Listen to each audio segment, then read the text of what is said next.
played against Messi, played against Ronaldo, but for me, Moussa Dembele. He could have gone on and won the Ballon d'Or. That's how good he was. Moussa Dembele was the best player I've ever seen play football. He's the best player in the world. Moussa Dembele from Tottenham, wow, I don't know how. I really don't know how. I put him next to Ronaldinho, Maradona, Okocha. In every era, a few players perform at a world-class level, but never get the spotlight they deserve. Moussa Dembélé is one of them. Fans who watched him closely know the truth. He was a midfielder with rare balance, unmatched strength, and a natural calm that made the game look easy. This is the story of his rise, his journey through Europe, and why so many players still call him one of the finest midfielders of his generation. Humble beginnings. Moussa Dembélé was born in Antwerp, Belgium, in 1987. From a young age, he had a different kind of grace. He didn't sprint like a winger or press like a forward. Instead, he glided. Every coach who saw him said the same thing. He moved like a dancer and played like a chess master. He started his career with Germinal Bierstadt, where his talent was too big for the league. By 19, scouts across Europe marked him as a top prospect. Moved to the Netherlands. His next step was AZ Alkmaar in the Eredivisie. Under Louis van Gaal, Dembélé refined his game. He learned positional discipline, ball retention, and how to turn pressure into opportunity. AZ won the 2008-09 Eredivisie title, and Dembélé became a key part of the team's midfield control. This was the first major success of his career,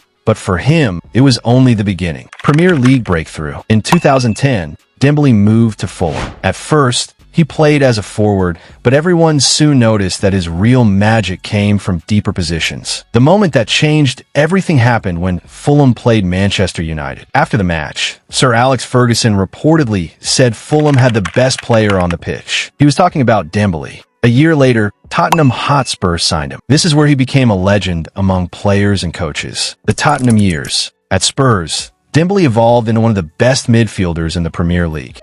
The goal. I'm going to put Dembele. Moussa Dembele. Moussa Dembele. Dembele. Moussa Dembele. Everyone says that. What makes him so much better than everyone else? Freak of nature. Makes it so easy. Footballers called him unguardable. His ability to control the ball under pressure was unbelievable. He didn't just beat players with his strength. He beat them with angles, body feints, and a first touch that looked impossible to steal. Mauricio Pochettino once said Dembélé was one of the 5 strongest players I've ever worked with. Jan Vertonghen called him the best player I've played with. Kevin De Bruyne praised him as a complete midfielder. Even former opponent Jack Wilshere said, "You can't get the ball off him." Impossible. These weren't casual comments. There were players admitting what fans often miss. Dembélé was special. His style of play. What made him so good? It wasn't just dribbling or strength. It was control. He could receive the ball with 2 defenders on his back and still turn away calmly. He didn't panic. He didn't rush. He played the game at his own rhythm. His role wasn't to score goals. It was to dominate the midfield, to carry the ball through pressure, to make complex moments look simple, and no one did it better. Players used to say that when Dembélé played well, Tottenham played well. He was the rhythm of the team, trophies and achievements. While Tottenham didn't win the league during his time, Dembélé was a key part of several strong seasons, including their top 4 finishes and deep Champions League runs. He also represented Belgium's golden generation, helping them reach the 2018 World Cup semifinal. In 2019, he made a move to Guangzhou RNF in China, where he continued to display his trademark control before retiring from professional football. Why he remains underrated. Fans often judge greatness by goals and assists. Dembélé wasn't that type of player. He was the engine. I never seen someone so strong like him. He's a monster and he's got ballerina feet at the same time. And technique, he doesn't know pressure.